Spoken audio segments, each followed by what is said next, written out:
To me, there's no such thing as a bad sound. A sound is just a thing.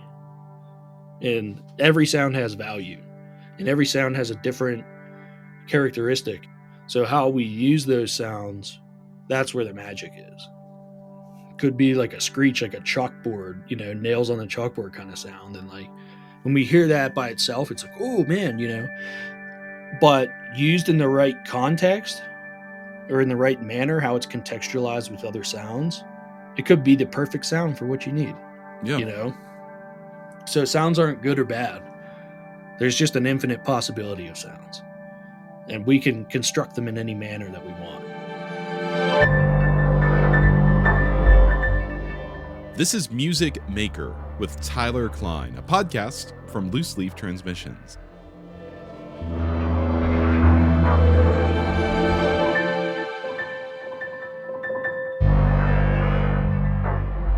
Greetings and welcome to the show today.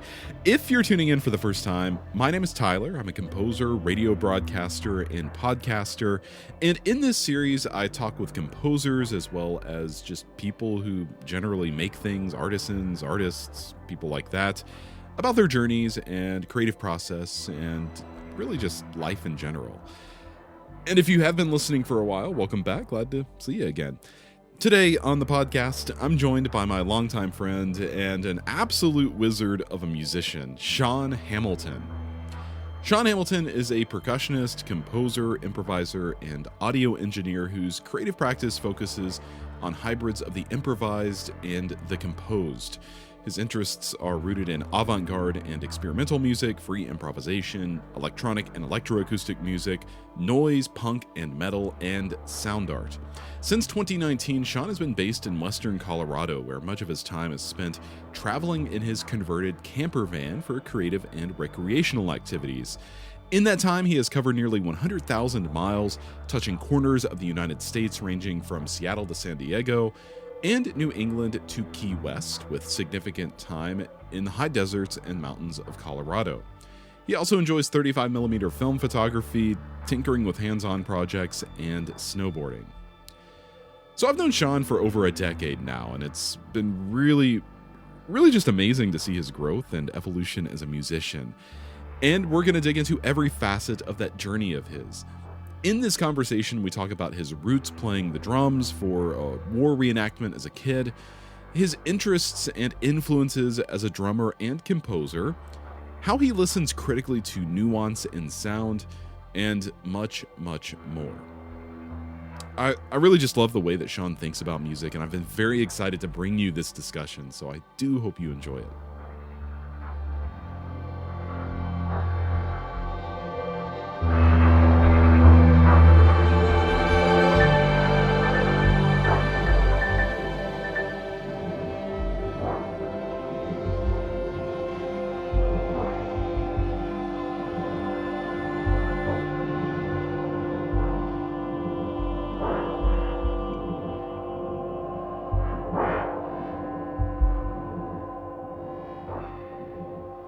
Just a little business to share before we jump into this conversation. One of the simplest and really the best way for you to support this podcast is by listening to this episode, listening to earlier episodes, and we've got kind of a bank of them now, and then following the podcast on your favorite streaming platform. That'll ensure that you get the newest episode as soon as it's released, pushed straight to your device. You can also support what we're doing here and get early access to episodes by becoming a Patreon subscriber for as little as $5 a month. And yes, that little bit of support goes a long way in helping me cover the cost of some of the tools that I use to produce this podcast and, of course, the time that it takes. And if an ongoing donation just isn't your thing, I've got a one-time coffee link along with that Patreon link on our website. That's looseleaftransmissions.com/support. You can also visit looseleaftransmissions.com/musicmaker to find more episodes of this podcast. Finally, an impactful and free way for you to help the Music Maker podcast is to leave a rating and a review. It takes just a few minutes, and the more of those that we have, the more visibility the podcast has, and the more we can grow the podcasts. And of course, in addition to that, you can just spread word of mouth. Just let your friends know that this exists. Now, on to my conversation with Sean Hamilton.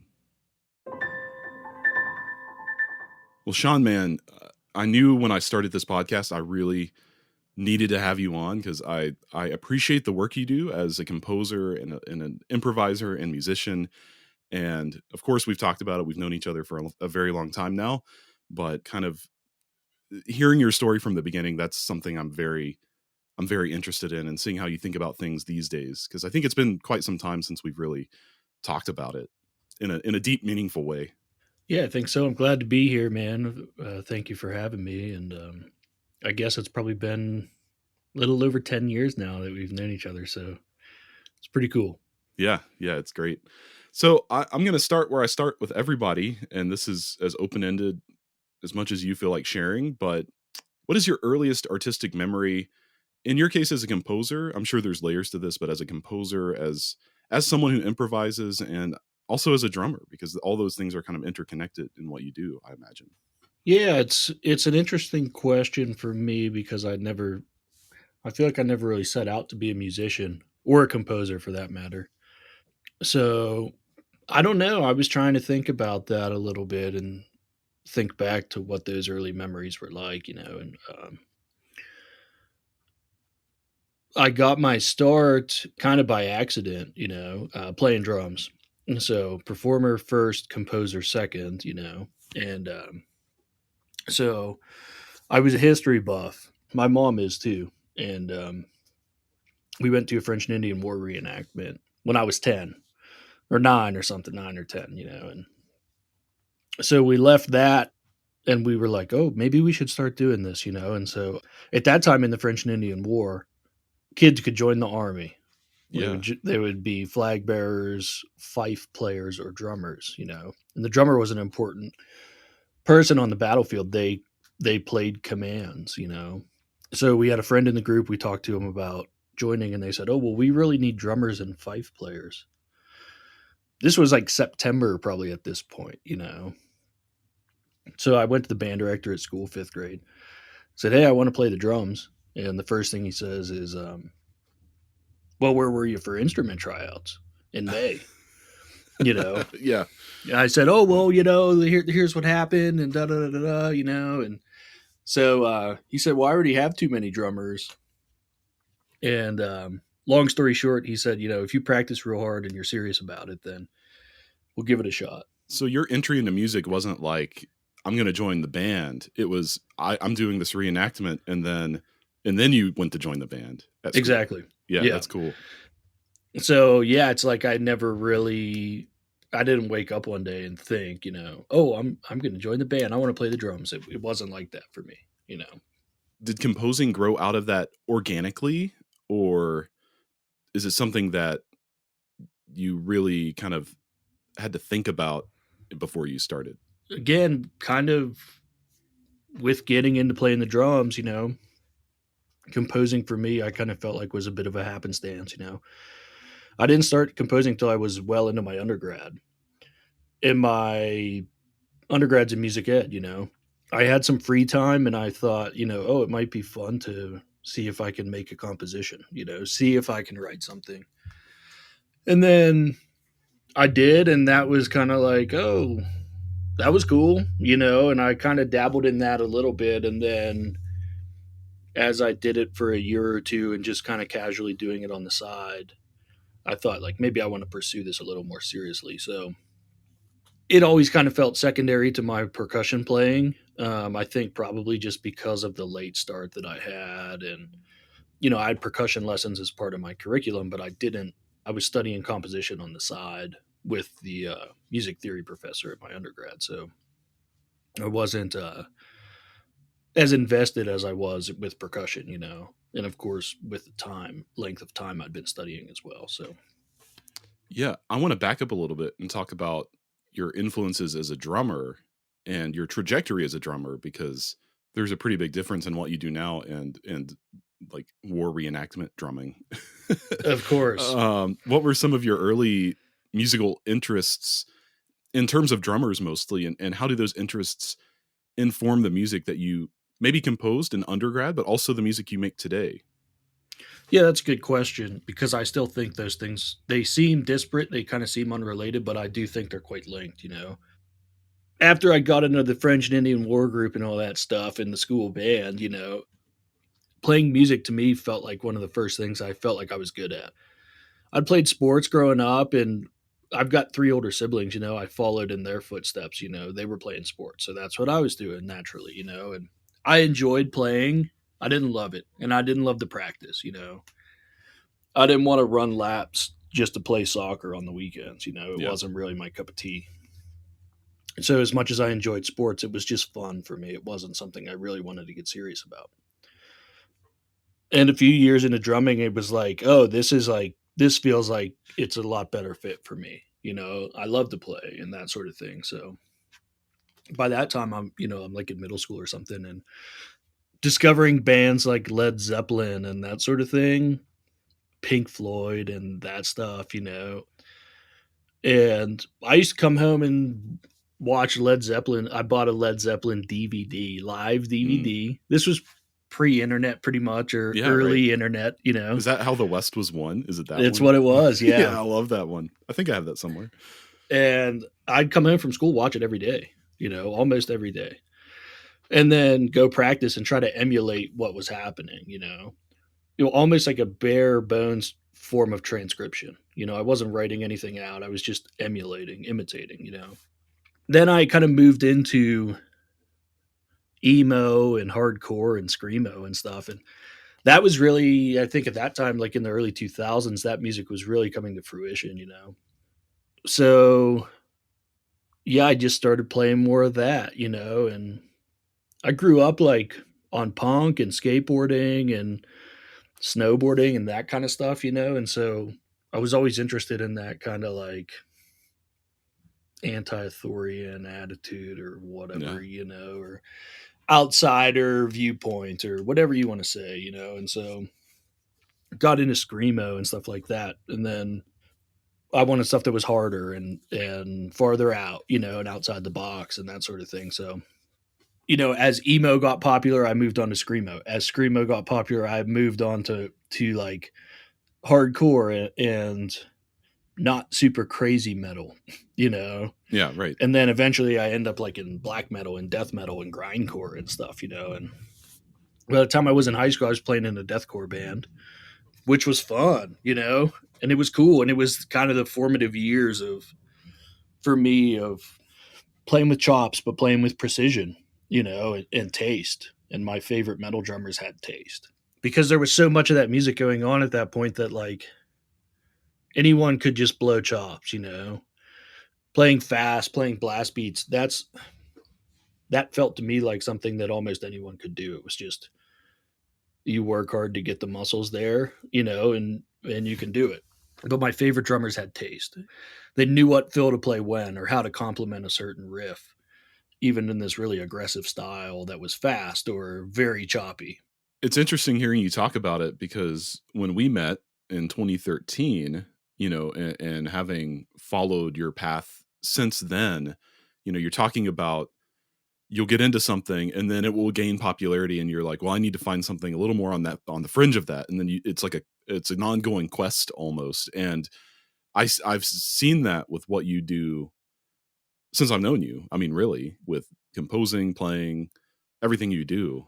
Do you find that's am I making an accurate assessment? I think so. Yeah. I mean, I think at that time it was much more of a conscious decision in terms of like, you know, wow, this stuff's really getting more popular, you know. And when you're 13, that stuff, it's different. Yeah. You know, Right. you're in middle Yeah. school and whatever, you're looking for your identity and all that stuff. But yeah, I certainly feel like that still happens where I'm always kind of looking for like the next thing. Where do I go from here? Where are things going from here? What's the next step for me? Yeah. I like that. When would you say your first encounter with a composer was?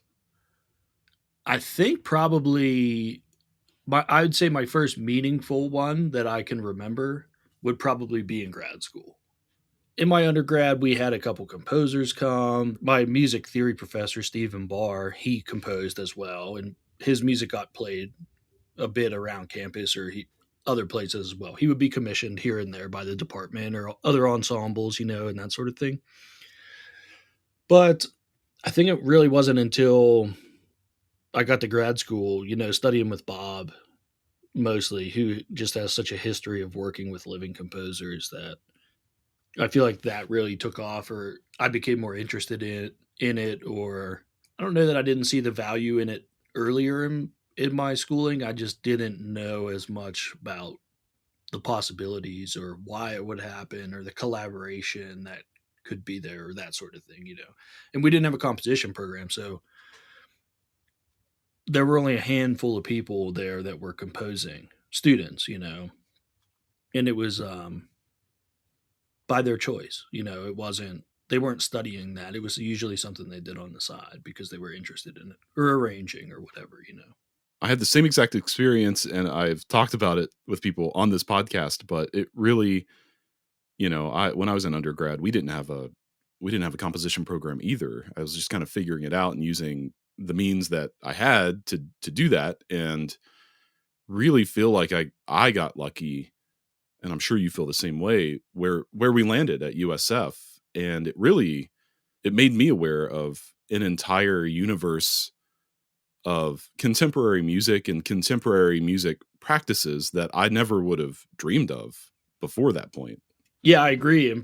And for me, when I went to grad school, I knew that, I'd finished my music ed degree, and it's like, well, not playing at the level I want to be playing at. I want to pursue this farther, kind of find my thing and find my stride and that sort of thing, And so that's part of that quest that you kind of alluded to earlier. For me, it was like, I didn't want to play Frogs by Keiko Abe or Michael Burt's music on marimba. It just wasn't really my cup of tea. I was looking for more adventurous music. That was part of the reason I was interested in studying with Bob. And then, when I got to USF, it was just like, whoa, there's just so much possibility. There's all this stuff I didn't know about. And I will say this, a shout out to David Glover, my undergrad professor, because I really credit him with giving me a really strong foundation. We had to learn everything. You couldn't cop out of playing timpani or cop out of playing marimba or whatever. He had a curriculum. And when you got out of his program, you had skills on all that stuff, Then when I got to USF, I felt like, okay, now I have all the fundamentals. I know how to hold the stick and play with a good technique on all these different instruments and make certain sounds and, play with a good timbre and quality and all that stuff. But now I want to get into the artistic stuff, You've mentioned Bob a couple times. That's, for those who don't know, that's Bob McCormick. He taught at USF he was there for 42 years or something, like over 40 years. Yeah, very, very long time, and was a real, maybe still is. I haven't talked to Bob in some time. So Bob, if you're listening, I apologize, but and for sure was a huge catalyst for just commissioning new works from all kinds of different composers, and not just, we're going to commission you and play it like record it, get it out there, and yeah. Yeah. And kind of a true champion of new music, in terms of like, if he really liked a piece or thought it was especially quality or just thought it deserved to be heard, we played that piece all the time. We'd play it multiple times. It wasn't like, oh, they wrote us this piece and that's it, we're going to move on now,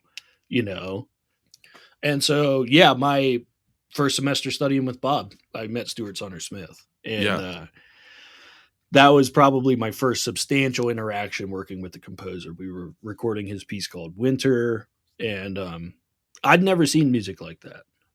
And it was like, this is nuts. But we worked with Stuart himself on it, and he coached us on the piece and came to the recording session, and that was the start of a long, very wonderful friendship and mentorship between Stuart and me.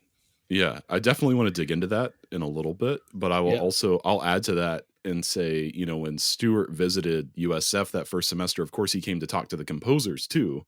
And so I was in composition seminar, and that, I think him showing us his music, talking about it, was the first time I'd ever seen a nested tuplet.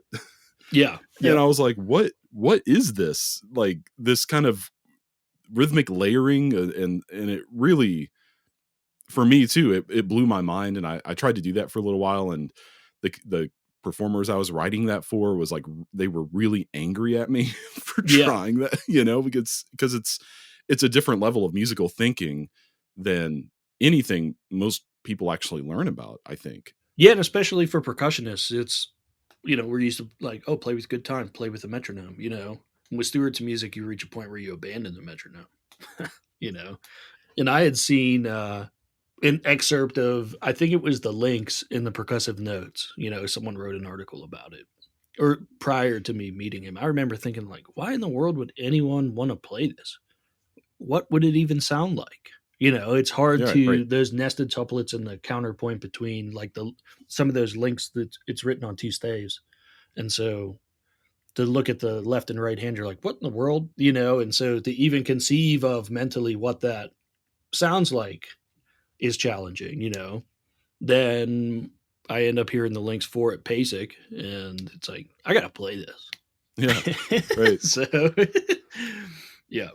I want to back up a little bit once more and ask you, what was the moment that you knew you wanted to pursue music as a career and your craft, the craft of music as a career, I guess I'll say.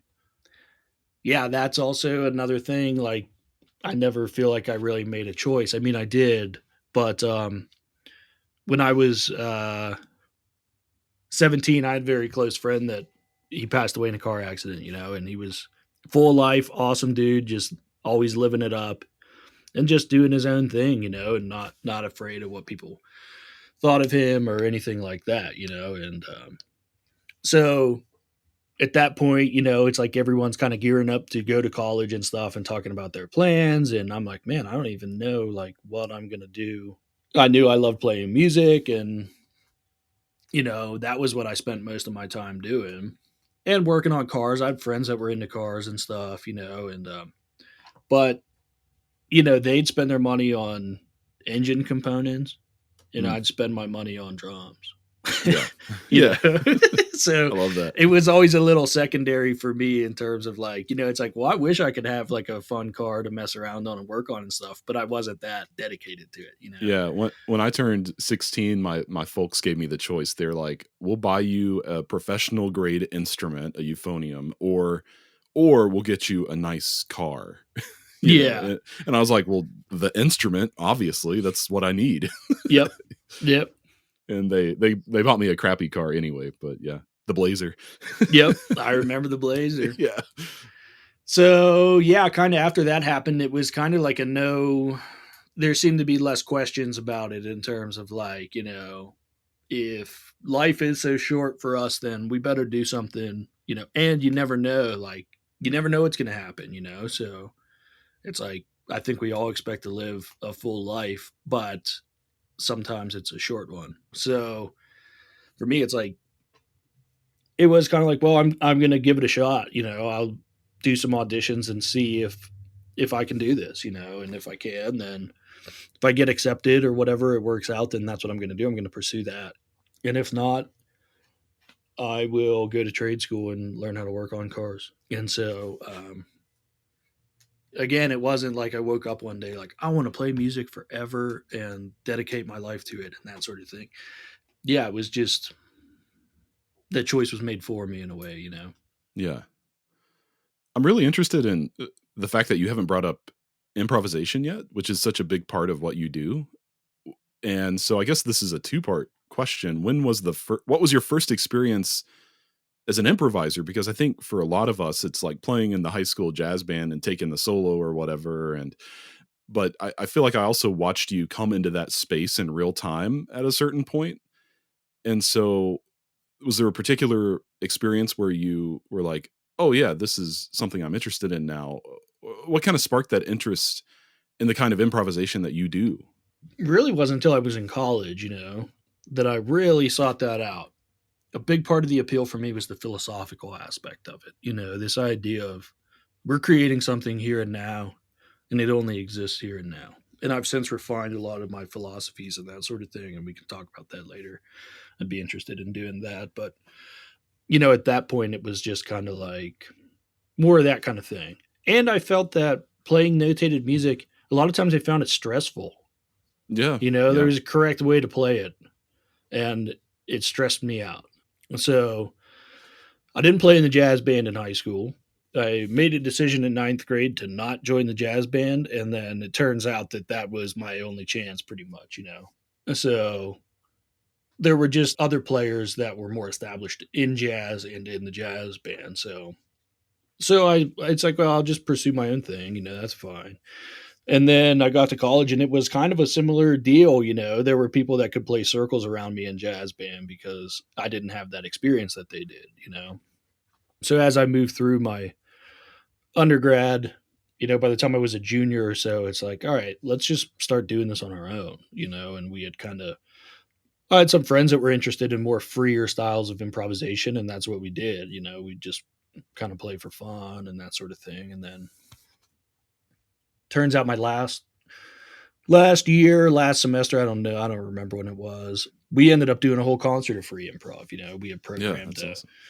A whole concert of collaborations. We had dancers, we had visual artists, we had writers, and it ranged from like a piece with saxophone and tap dancer to an all-on collaboration, with, I don't know, 12 people or something, 15 people of different disciplines, and so then when I got to grad school, it was just, again, it was like I was enjoying the notated music and stuff, but I felt like I didn't find it that as fulfilling, I guess, And I was applying a lot of what I was learning in notated music in my studies in school to playing free improv kind of stuff, So I just kind of found my way into that, doing more of that. And it's funny now when I look back, there's a handful of things that were key turning points, that probably for other people were just fleeting moments and they might not even remember them, One would be skipping the jazz band in ninth grade.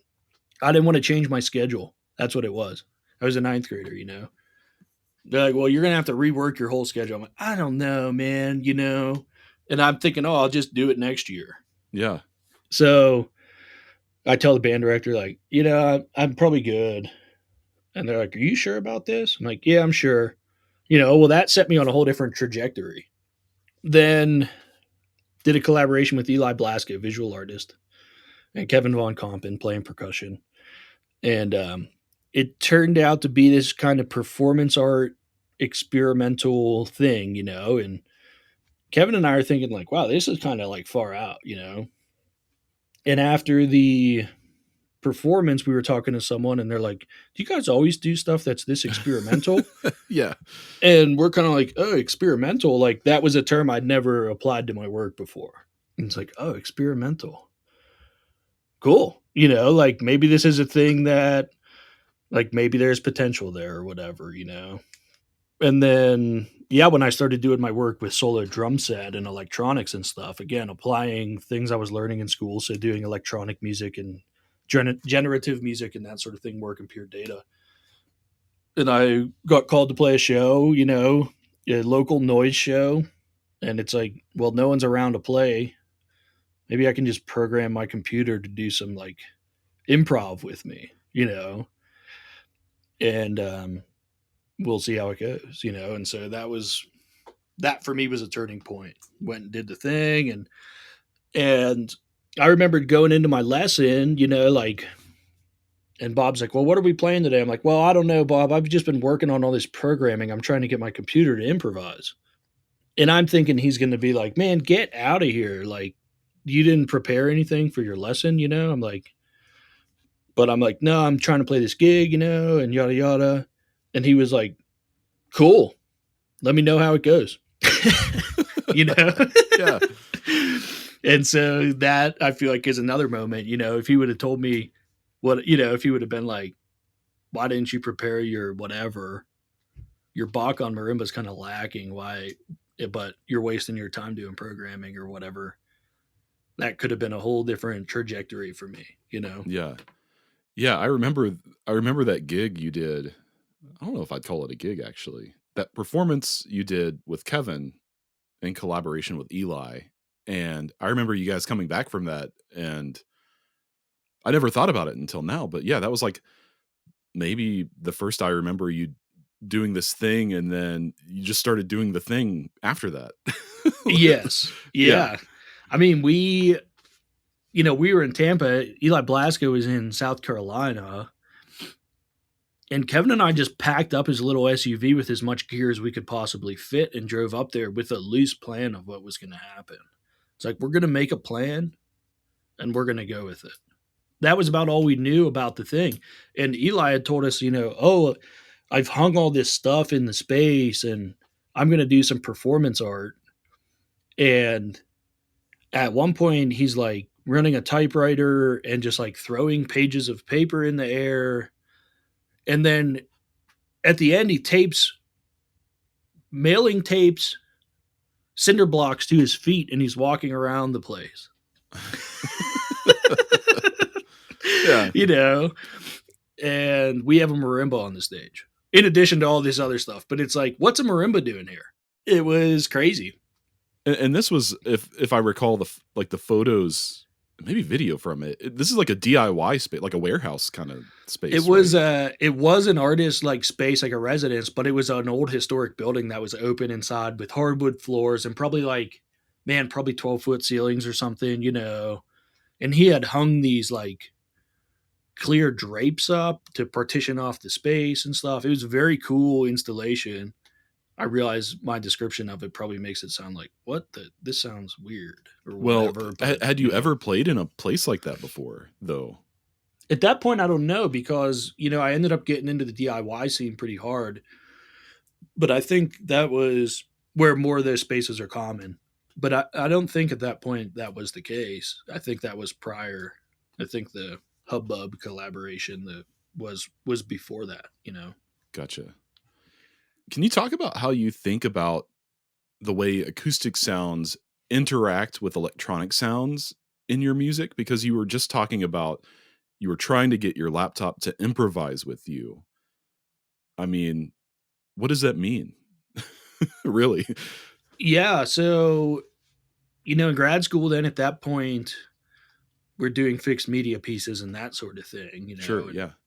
And I had written some fixed media pieces before that, electronic pieces.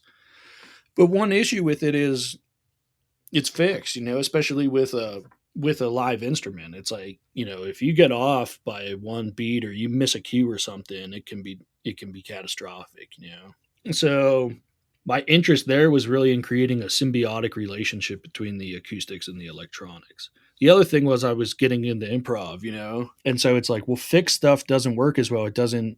And even if it does, it's like I can improvise against a backdrop, but that doesn't feel like the same spirit to me. Yeah. And there's valid reasons to do that in times now when I would. But at that time, it was like, no, I want to improvise. I want it to be different every time, So I was working with trying to create fixed parameters that would yield different results every time the piece happened. And also searching for common ground between the acoustics and the electronics. So trying to make it sound like it was one entity, I was really interested in like, who's doing what?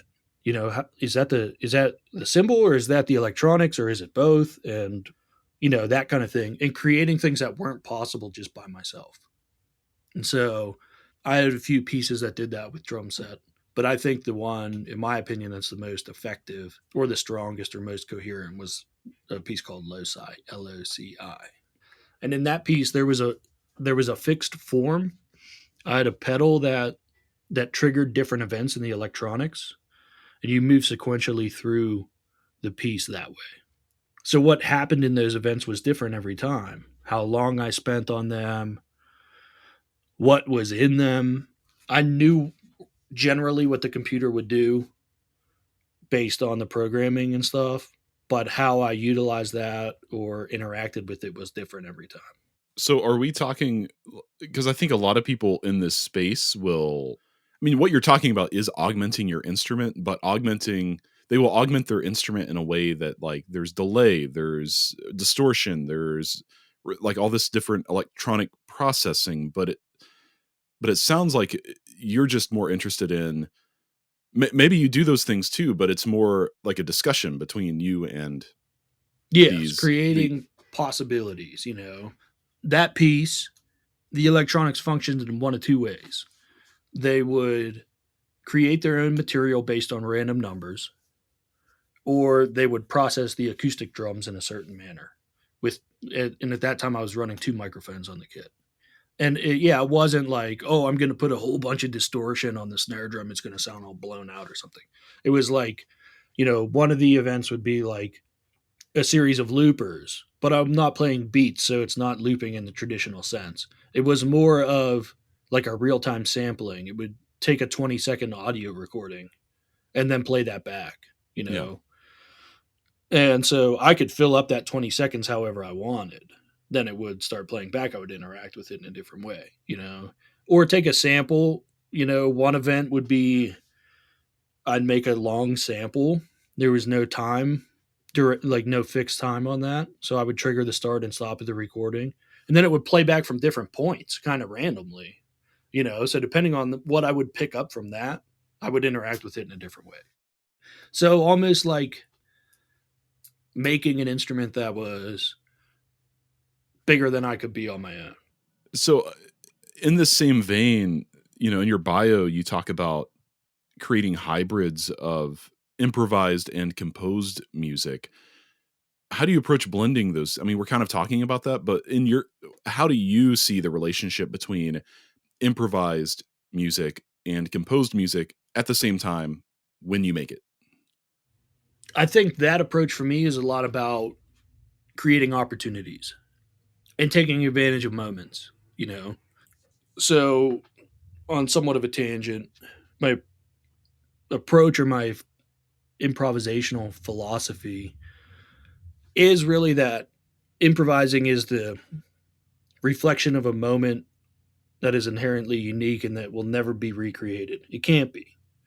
Even if we did everything exactly the same, the fact that we've done it again, we've already done it, that changes things, And it's affected by everything, It's like it could be tax day.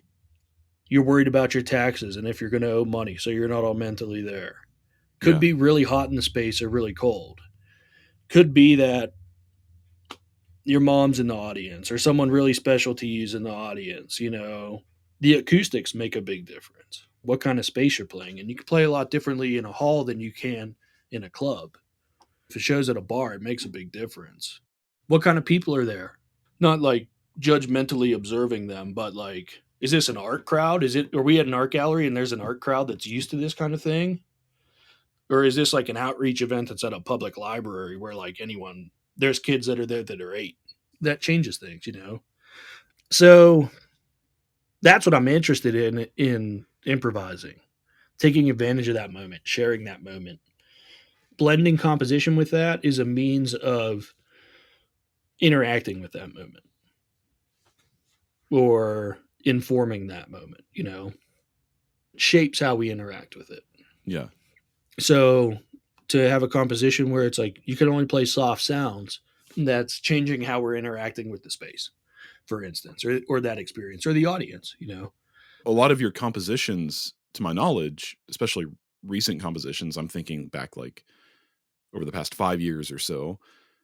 I mean, it's really, you're composing works that enable people to improvise. I mean, I'm thinking like indeterminate type music, like graphic notation, text-based notation. Can you talk a little bit about how you think about that? Because I think a lot of people, when they think of, capital C composer, they're thinking like notes on a page, highly organized, all this kind of stuff. But that's not the only way we compose. Yeah. And I don't remember the last time I wrote a notated piece that was fully notated, I don't want it to be the same every time. I want it to be different. And some of it is allowing possibilities to happen that you necessarily wouldn't think of. So asking the performer to think a certain way and let their mind kind of do some of the work there, and it's not that makes it sound like I'm copping out of doing the composing, but that's not it. It's an expansion. It's a different way of approaching the piece. Like a really open text-based score, you get 5 different interpretations by 5 different players because they all have different backgrounds and interests and strengths and weaknesses and all that stuff. And it all comes That's all being manifested in that. Well, and I'm sure as you play your own work, even if it's composed, if you've composed parameters, I guess I'll say, there's a malleability to it that, we all change. Yeah. You can change it in real time then, which is a kind of work that I haven't really done much of. But as I get older, I look back at older pieces and I'm like, I wish I could change some of that. Yeah. And like talking about that piece Loci, it's like when I wrote it and recorded it almost immediately. And now when I play that piece, it's way different. Way different, Even the duration, there were times at that point where I could play that piece for almost an hour. It'd be one piece without stopping. And now there's times where it's like 15. I move through the events differently and that sort of thing, and the familiarity with it and how the stuff works and how I can interact with it. And my playing's different. And as you like walk away from a piece like that and come back to it, what you remember about it is different too. Your knowledge or how intimately you know it changes. We've kind of been skirting around this, but I'm going to ask you more directly.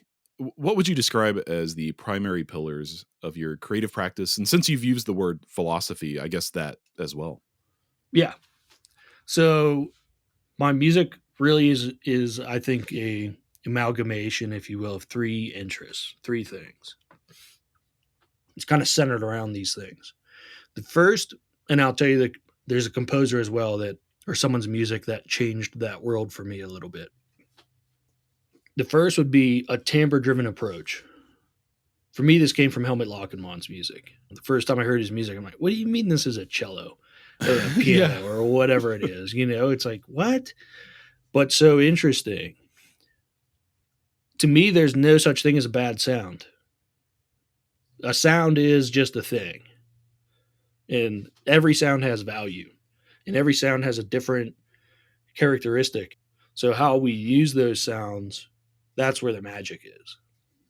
Could be like a screech, like a chalkboard, nails on the chalkboard kind of sound. And like when we hear that by itself, it's like, oh man, but used in the right context or in the right manner, how it's contextualized with other sounds, it could be the perfect sound for what you need. Yeah. So sounds aren't good or bad. There's just an infinite possibility of sounds. And we can construct them in any manner that we want. And I would also lump into that silence. To me, silence is the negative space of music. And so even how we contextualize silence and how we enter and exit silence makes a difference. Whether it's abruptly or whether it's gradually, so it's not nothing. It has value as well. So this timbre-driven approach, and so when I play, drum set or whatever, I'm augmenting the kit with all kinds of different sounds. And sometimes it's just random stuff I find that I think sounded neat. So then the next thing is a rhythmic language that's based on density as opposed to a metronomic grid. So I'm not seeking to align anything vertically to the master that is the metronome. Instead, it's about the horizontal correlation between the notes, the density of those notes. And for me, that came from playing Stewart's music. When you play his music, it's very specific. And there's these crazy rhythms and stuff, and you spend a lot of time, at least for me, my approach was play it a lot with a metronome and make sure all those rhythms are accurate and stuff. Then once you really know it, you kind of get rid of the metronome and it ebbs and flows a little more. And to me, it felt really organic. It was like some of the first music I played that didn't feel like so goes like this. It goes like this, So once you kind of pass that point of just like counting your ass off, for lack of a better term, it's like, whoa, all of a sudden it's like super organic and natural and flows, in a different manner than, And then the last thing is an interest in sonic space. I call it space in quotes. And this came from me from Morton Feldman's music. First time I heard Morton Feldman's music, I'm like, I am so bored. Yeah. Like, is this it? This is the, like, what's the piece doing? It was in this Rothko chapel, you know? She's like, one thing seems to happen, and another thing. It's just like, there's like almost 30 minutes of this or whatever, you know? I think it's 29 minutes long or something ish. Whatever. Anyways, it's like, really? And then I realized, like, oh, that's it. That's the point. And like, you listen to like his piano pieces, you know, where it's just kind of one note plunking after the next. And same deal. It's kind of just like, what do you mean there's 10 minutes of this, man? It's so boring, you know? Then you realize there's like space in between the notes and stuff that it's like, whoa, you know, that's what it is. You kind of feel like you're in this meditative zone. Once I made that kind of epiphany, it was like, wow, this is awesome. You know, I'd kind of dabbled in minimalism and stuff, post minimalism, like towards the end of my undergrad. And that was kind of, I think it was a similar feeling with that, you know, where you're kind of looking for that like kind of trance, you know, or like this crazy experience that's encapsulated by the piece. And so now to me, all three of those things kind of work together. The characteristics of a sound are affected by its relationship to the next note. It's all contextualized by one another, you know. So if you have a sound that's really long, or like you can't play it very loud, it can only be used in a certain manner, which might affect how you play it rhythmically. Or just rolling on a cymbal for a significant amount of time, like several minutes, you know, Right. and working to draw out different overtones on the cymbal. It's like you could have that experience like, man, this is boring. He's just rolling on a cymbal for 10 minutes. But once you kind of get inside that zone and listen for that nuance and stuff, all of a sudden the different timbres that you're pulling out of the cymbal, the different overtones, harmonics and stuff makes a big difference. And when you hone in on that, you can get in that trance-like zone. You know, you mostly play drum set these days. Can you apply these concepts to other instruments, like when you play vibraphone, or do you apply these to the electronics? I'd imagine so, right? Yeah, I think a lot of like working with electronics is about, again, creating possibilities that we may not be able to achieve otherwise, you know. So for instance, this could be like some kind of drone that's built electronically. And when I say drone, for me, it wouldn't just be a static drone. It would probably be a whole bunch of drones that kind of morph together, that have different amplitude envelopes and stuff. So they kind of come out of the woodwork a little bit at a time, you know? So you get this kind of shifting drone that's largely the same, but slightly different. That goes really well with playing stuff on cymbals because of the character of the cymbal. It wouldn't work as well with a bright cymbal, but with a dark or complex cymbal that has a lot of overtones and stuff, it blends really well with that drone.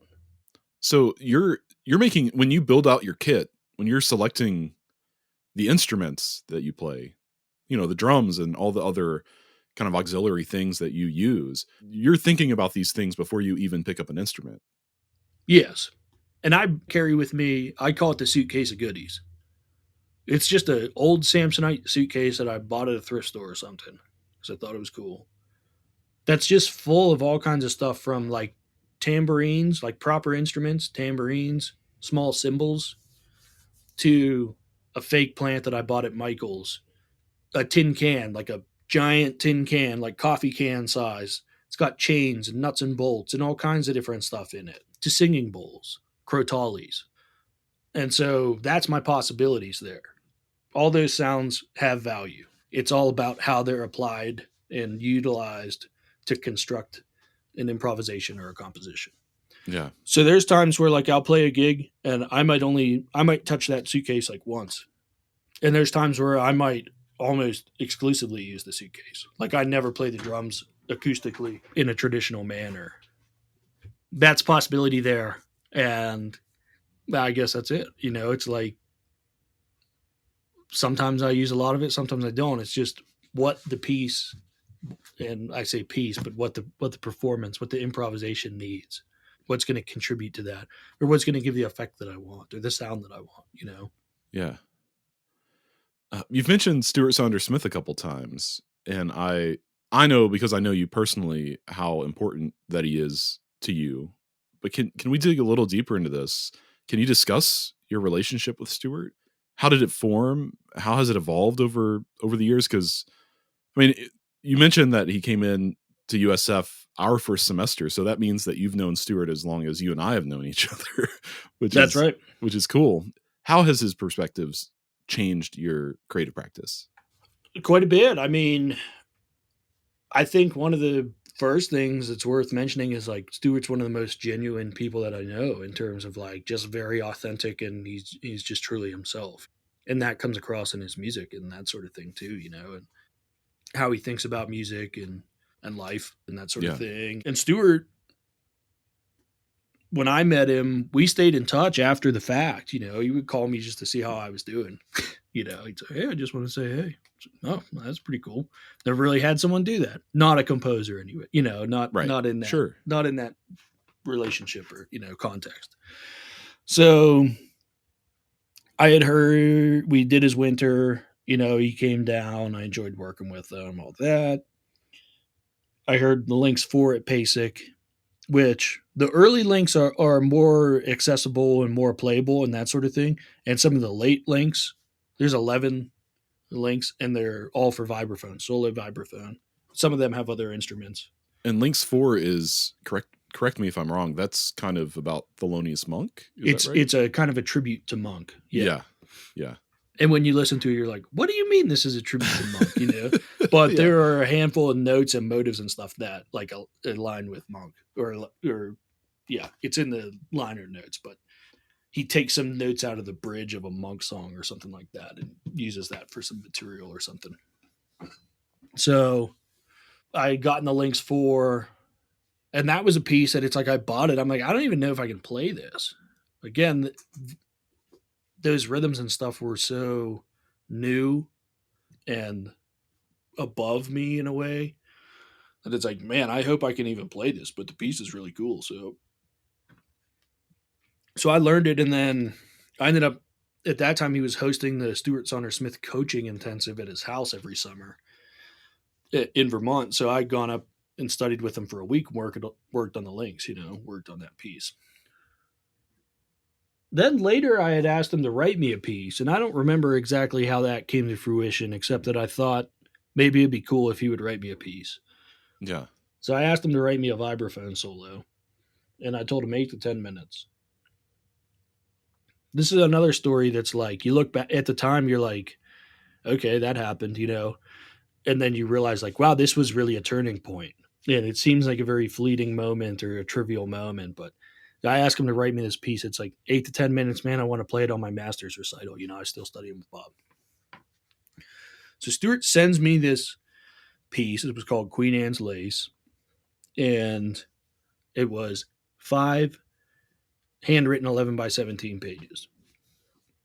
And I started learning it, and he was coming down in 2 weeks or something. So I learned the first page essentially.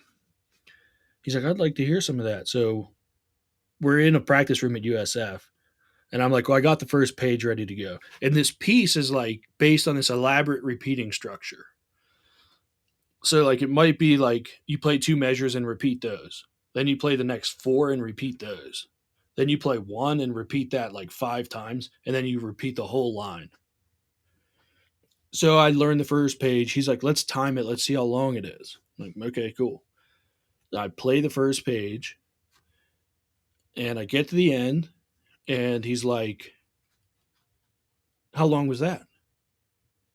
And I'm like, 9 minutes.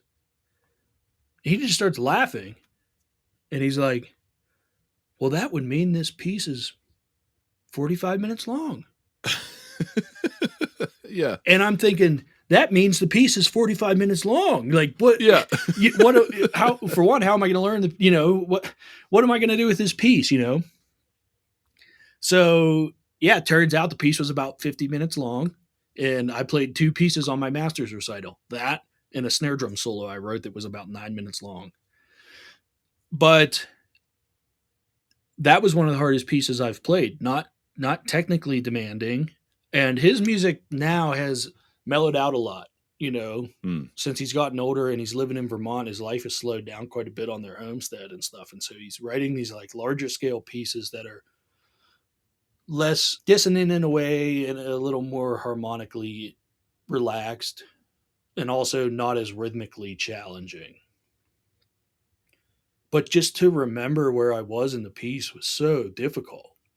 Shout out to Alex Ravitz. He sat through one of my run throughs one time. Alex, if you're listening, thank you. I know he's listening. Could have been unbearable. I don't know. And he agreed to listen to a whole run through of the piece. And at that point, I'd realized, like, okay, the piece is 53 minutes, give or take, or something. Yeah. 52 minutes. And I get to the end. He's like, great news, man. I'm like, okay. He's like, the piece is only 45 minutes. No, I forgot to repeat a whole page that takes 7 minutes. Yeah. And that was really challenging trying to remember, like, the first 10, 15, 20 minutes, that stuff wasn't hard. It was 30, 35, 40, it was really that slog in the middle where you're like, man, I'm not near the end and I'm not near the beginning. I'm just in it, And a lot of the way the piece was written, a lot of things were similar but different. So if you just had something come out of your hands in the wrong way, all of a sudden you like skipped half a page. But that actually paved the groundwork for these large scale, like when I was touring Loci and playing that piece for like 45 to 60 minutes. I was used to doing these long performances, that I could be mentally in it for the whole time. And that paved the way for a lot of my like improv work that was larger scale. Well, hearing you talk about this piece, Queen Anne's Lace, you're talking about repeating structures. And I think when people think of music like that, we think of like minimalist composers like Steve Reich, using his repeated kind of rhythmic. This music's not really like that though, right? No. It's not quite just on a grid rhythmic kind of stuff, which makes the whole repeating minimalist thing moot altogether. Yeah, it wasn't like play this 8 times and then move on. It was like play this 8 times, then move on to this other thing that uses all the same notes and chords, but the rhythm's different. So it's just slightly different. Then you get down 4 more lines down or whatever, and there's a section that sounds exactly the same, but it's slightly different. Yeah. Or half the notes are down an octave or something. I don't know. These different techniques of moving those things around. So it all sounded very familiar and stuff, but it wasn't the same. And so it was more than just a concentration piece.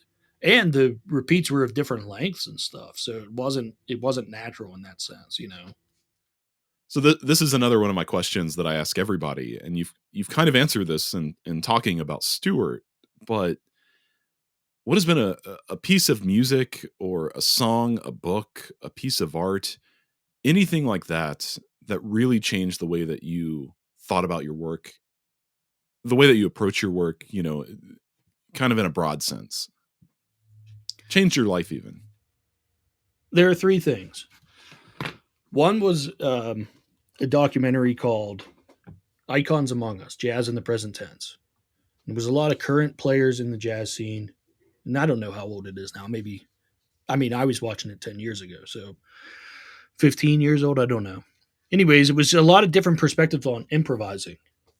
And in ways that weren't the traditional way of thinking about jazz. And it had players in there that I didn't know of at the time, like Robert Glasper or Bill Frisell. So just this kind of thing that was like, talking philosophically about improvising and music and stuff, and like your connection as a person to how you play music. So that was one thing. At that time, I had also come across a snowboarding video of all things called The Art of Flight. That was produced by Red Bull, and it was a handful of snowboarders that were pursuing snowboarding in extreme places that had never been ridden before and really pushing their personal boundaries, So like helicopter drops them off at the top of a mountain that no one has ever skied before. And the cinematography and stuff was just, it was crazy, So to watch this, that was really just, like it was about them and their craft in writing lines, and finding lines that resonated with them, and so this idea of like pushing yourself in this really extreme manner, but also a really like personal manner. And those were both towards the end of my undergrad. So I was thinking about where do I go from here and that sort of thing. And then there's this book called Silence in the Age of Noise, Erling Kaga. And he's a modern day explorer, essentially. He's wondering, what is silence? Why do we need it? Why is it important? And one part of that resonated with me was he walked across Antarctica. So he's talking about this plane that flies him there, and the company that took him there would only fly him there if he took a radio. Mm. And the chapter ends with him saying, the last thing I did before I got off the plane was take the batteries out of the radio and throw them away. And then he's just on Antarctica by himself, And I remember thinking like, wow, that's extreme, but it's about this experience, this personal moment. And then he's talking about like walking across Antarctica, and he's like, at first everything's white. And then the more you look at it, you start to realize there's like this infinite level of white. There's a pink white, and there's a blue white, and there's a green white. And it's so more nuanced than what you think. You look at it and you're like, it's white. But it's not, And so that's kind of resonated with how I think about music. I think I was already kind of thinking that way, but it kind of gave me a different, like, kind of put words on it, gave it a title in a way, where, again, it's like, what do you mean he's just playing a cymbal roll for like 10 minutes? But then you start to realize it's not a cymbal roll. There's so many sounds. It's such a complex sound. Right. There's all this other sound that's happening inside of that,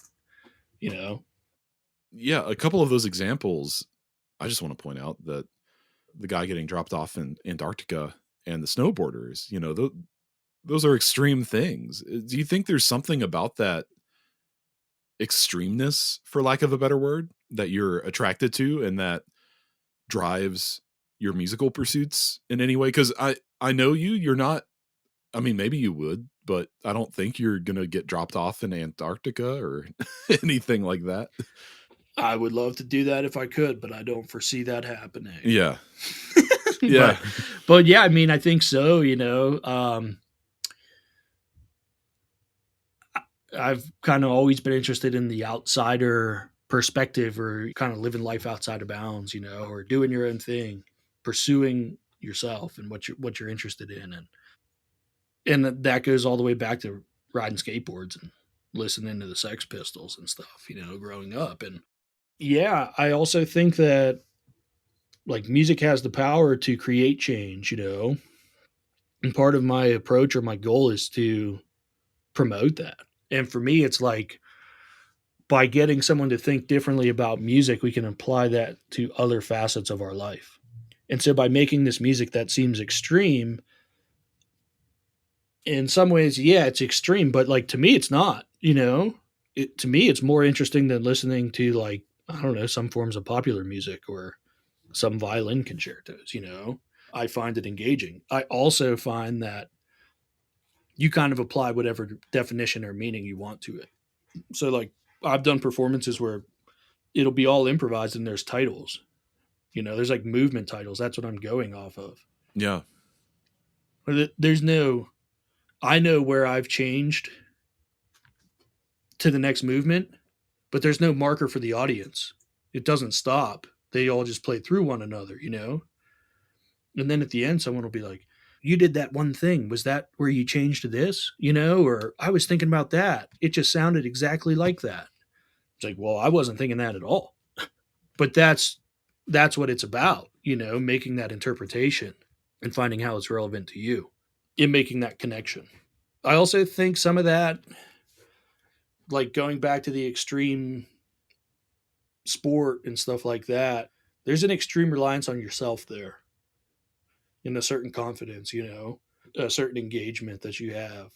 And that's not to say that music is the most important thing ever, but believing in yourself or knowing, being true to yourself, that's important. Knowing you can walk across Antarctica without a radio, that's crazy. That's big time. Yeah. That's big time, And so to have kind of that faith in yourself and that trust and knowing who you are and what you can do and that sort of thing, that's pretty profound. And there's a power that comes with that. And not an egotistical power, but just this is what I want to do and I'm going to do it. And being true. So you've recently gotten into film photography, and you've done a few projects with photo 35 millimeter film and collaborations with that. Can you talk about this a little bit? I mean, I think my perception of this is that you see it as a hobby, though maybe that's changing a little bit. But also, is there a relationship or a cross pollination, if you will, between your interest in film photography and also the music that you make? Yeah, I've been getting into film now for, I don't know if it's been 2 years, a year and a half maybe or something. It started as a hobby. It started because I needed a hobby. I was doing too much, I just felt like I was working a lot and it's like I just need a little respite, something that's different. And I still largely do see it as a hobby. It's not something that I feel like, I'm very cautious to not make it feel like it's something I have to do. It's something I want to do, So there's times where I'll be traveling somewhere and I'll set out with my camera and think like, man, I'm going to take all kinds of pictures or something. And then I get there, I'm like, I don't really feel like it. And that's fine. I'm not going to force myself to do it. But at the same time, it is still a creative outlet for me. And I'm interested in figuring out kind of how that can be integrated into my work more. So that is kind of, I feel in that sense, it's a bit of a transition, figuring out where all that fits in.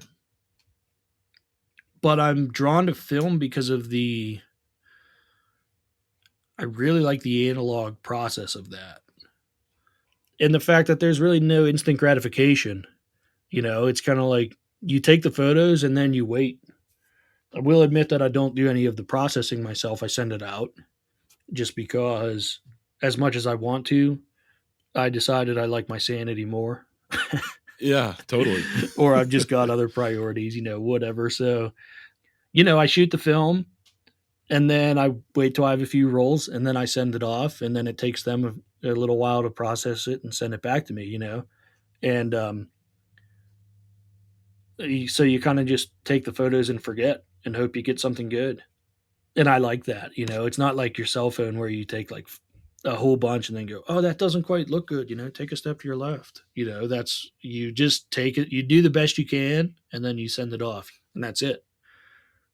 I'm also interested in exploring some processes for digital manipulation of those photos. And I'll add that I did just do that project with Stephen Parks that is digital manipulations of 35 millimeters. That's a book called Superposition.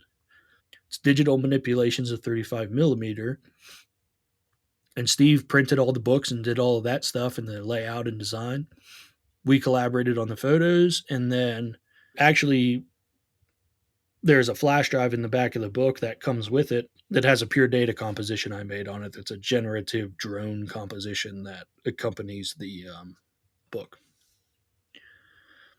So I'm interested in exploring some more of that and seeing, the possibilities of taking this analog medium and moving it into digital, and seeing what can happen with that to create new results. Right. Yeah. I didn't know if maybe like when we talk about other types of arts, including photography, there's such a different process to that than making music. But, in that process, we can borrow and steal from that.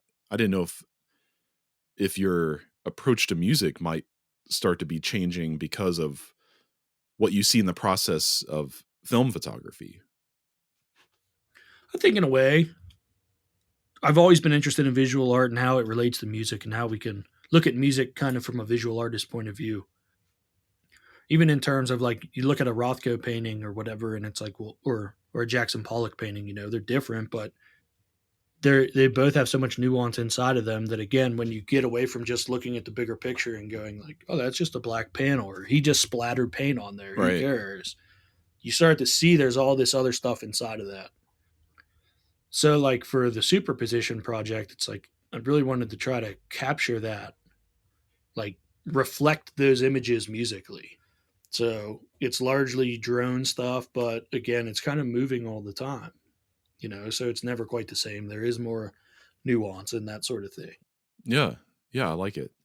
Maybe you've answered this and the answer is photography, but if music was totally out of the equation, and I know that you also work in like audio engineering and that sort of thing, if that was out of the equation, what do you think you would be doing with your life if it wasn't music, art, that kind of thing?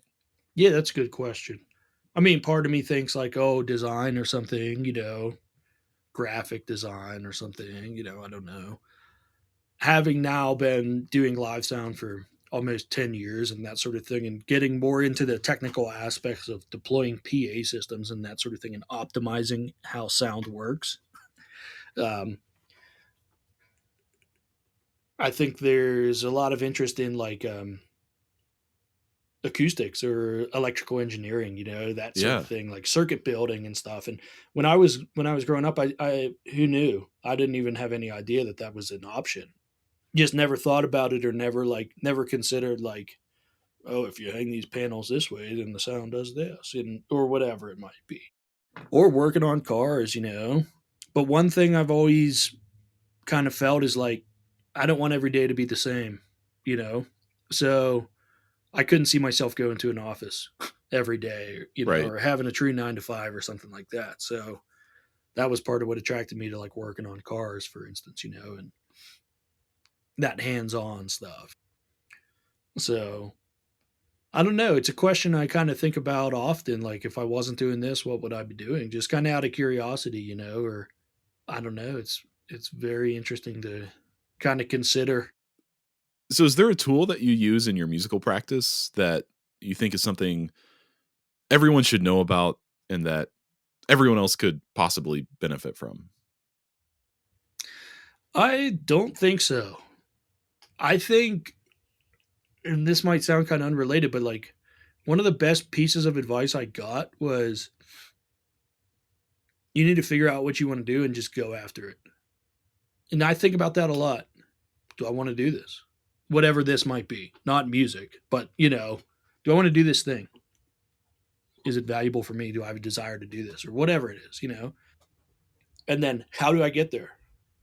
What do I have to do? Even if that's a broad goal or a long-term goal, you know, what pieces now do I have to put into place to make that happen? Or what steps do I need to do now?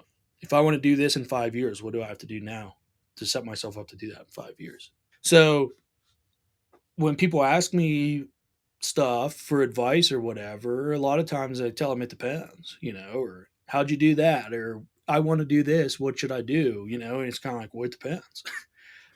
So I don't know that there's like a one size fits all tool that I would recommend to other people. But I would say if there's something you want to do, then figure out how to do it and get after it, you know? Yeah.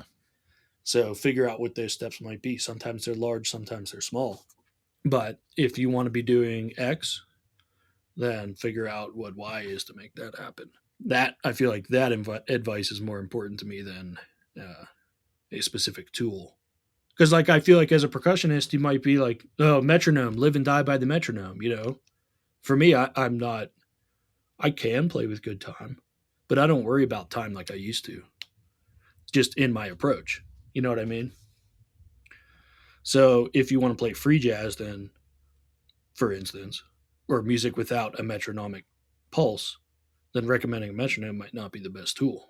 Right. I think it's sound advice, what you're saying. My final question is, what is something that you've never had a chance to say about your art that you've always wanted to share with people? And it can be as broad or as specific as you want it to be. I think probably the biggest thing would be, I hope that people will be open to finding in it what they desired to get out of it, or essentially assign their own meaning to it. Like when I'm writing a piece or when I'm improvising or whatever, it's in a way that's for me, that's my time with it. Or you put an album out of improvisations. It's like, it's not like recording a pop album where you play everything the best you can and the correct way and it's perfect. And to do an album of improvised music, you do the best you can and then you send it off, and you put it out there in the world. And so, like, in that sense, for me, doing an album, the act of the recording and any mixing or processing that's done after the fact, that's kind of my time.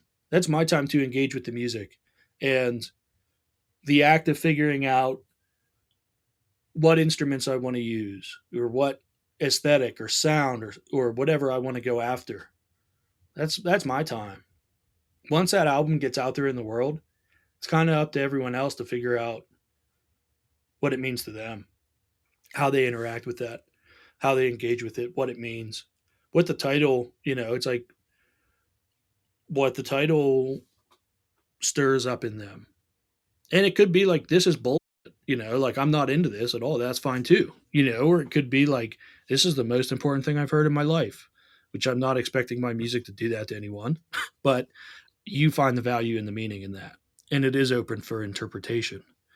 Yeah. And, in a way, it is kind of meant to be challenging. I play that music because I like it, but also because I hope that it can challenge perceptions and how we think about things. And so I hope it's mentally stimulating as well, or engaging. And then that can bleed over into other areas that may be more practical or less abstract. Yeah, totally. Well, yeah, Sean, but I think the work that you do is really important, and it's really been a pleasure, really truly watching your growth in it over the past decade, really, which is insane to say out loud. But it's also been a pleasure talking today. I've really appreciated your time. Yeah, man. Thank you so much for having me. It's been really enjoyable, and I appreciate you having me on here and everything you're doing with the podcast too. So, yes, sir.